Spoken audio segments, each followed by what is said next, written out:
Le Nissan Kick-Play 2025 a beaucoup de plus. Apple CarPlay intégré pour jouer vos tunes préférées, des fonctions avancées de sécurité, un rendement énergétique remarquable, puis même la petite odeur de char neuf qu'on aime tant.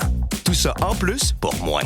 Le Nissan Kick Play 2025 est le véhicule neuf le plus abordable au Québec. Achetez-le à partir de seulement 22 774 $, incluant un rabais à l'achat comptant de 2 600 $. Profitez de cette offre avantageuse chez votre concessionnaire dès maintenant.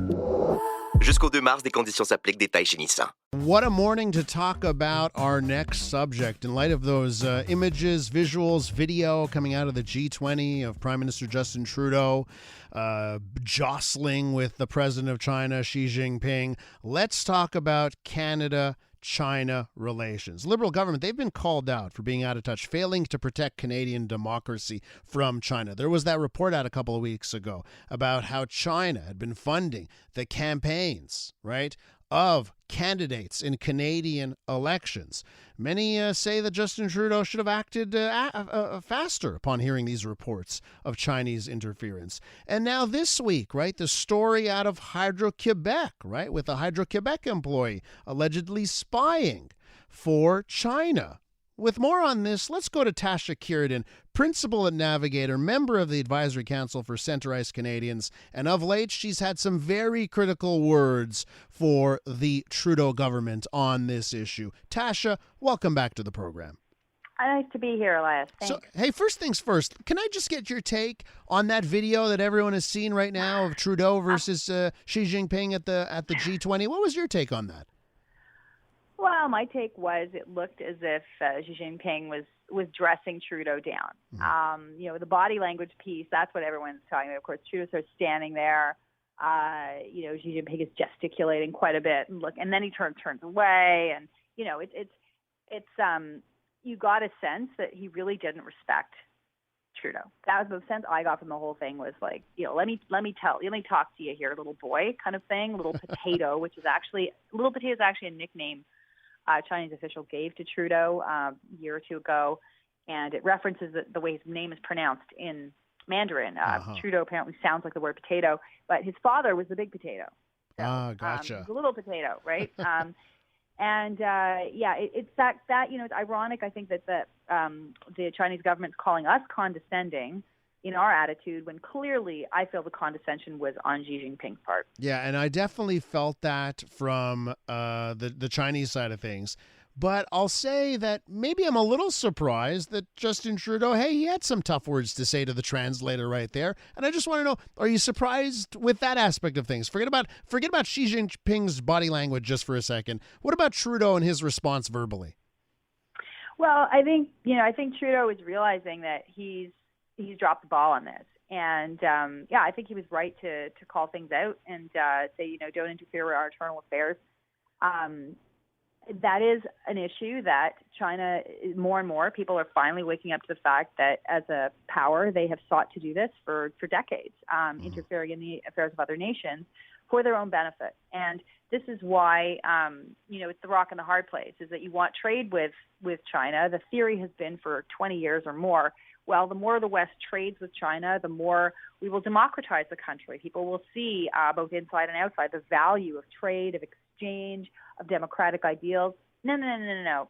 That has not happened at all. In fact, it's been the opposite. It's been a consolidation of the autocratic model that China's had. So I think Trudeau is he's realized that, the cat's out of the bag. It really is in so many places, and he better wise up too. So I think that partly explains his comments. It is hard to argue with that, Tasha, right? When you think about how that was the opinion, right? Let's create these economic ties, and that will change the whole relationship. Certainly hasn't happened. So let's talk about this foreign interference, this Chinese interference in our elections, and the response here. I mean, I don't know if you want to recap to our audience here what the allegations are and how serious it is, and your take on the reaction from the Canadian government.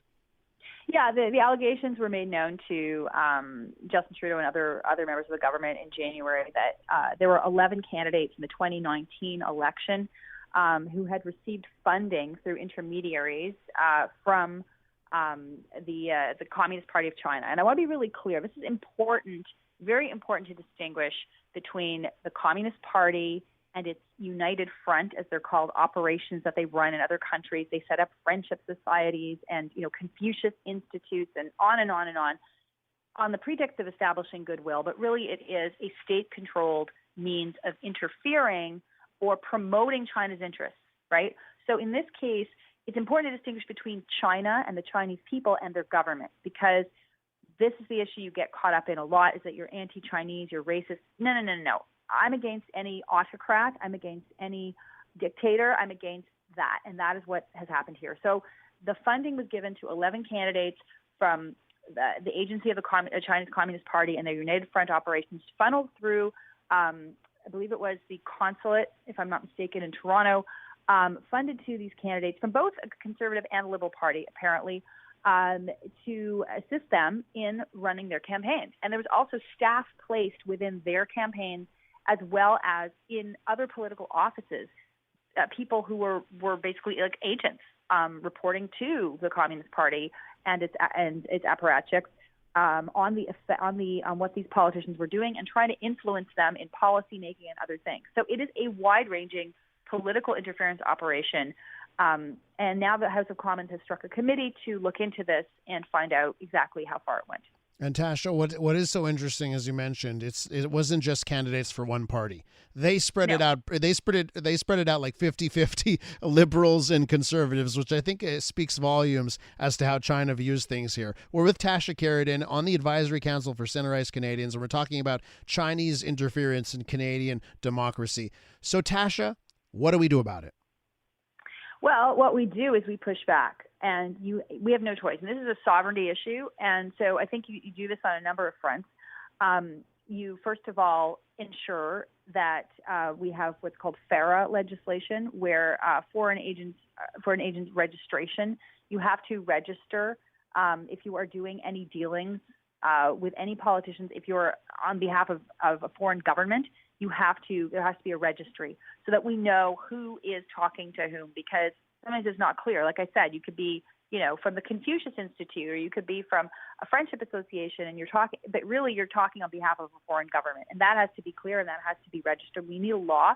The Liberals have held this up. The Conservatives want that. That has to go through. Secondly, though, we also need to look at control over our industries.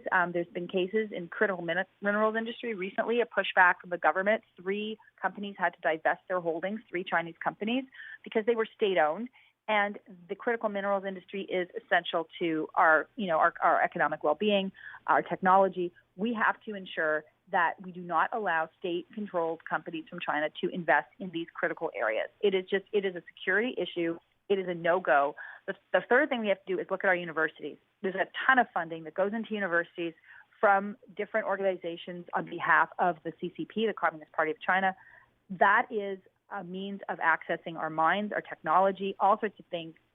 We have to look at that and essentially ensure that we have guardrails up to protect our tech and our researchers from exploitation and from theft, honestly, because that's partly what is done too. Technology is just taken and used for the benefit of a foreign government. We cannot allow that to happen either.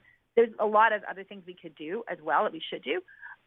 But those are the 3 main things I think that we need to focus on right away. And Tasha, the last point you bring up there is just so important, especially in a week like this week. That story from Hydro-Quebec about this employee, right? He was working at the Center for Excellence for Energy Storage. Energy storage is going to be the future of the economy. It's like literally for the next 20 years, it's going to be the hallmark of our future economy. And here in Canada, we should remember what China did to Nortel 20 years ago in telecommunications. Have we not learned our lesson here? No, we didn't. And you go back 20 years, it's interesting because you remember all the trade missions under Jean Chrétien, endless trade missions going to China to establish economic ties.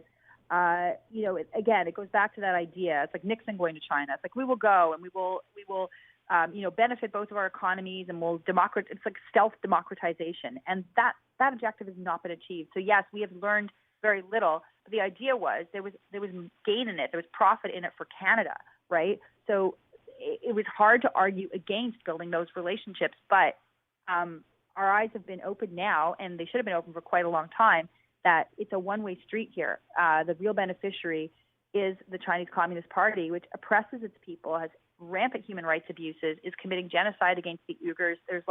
You could go on and on and on. This is not a government with the best interests of either us or its own people at heart. Tasha, it's always great talking to you. Thanks for stopping by the program this morning. Thanks, Elias. Have a great day. You too. Tasha Kheiriddin, principal at Navigator, member of the Advisory Council for Center Ice Canadians.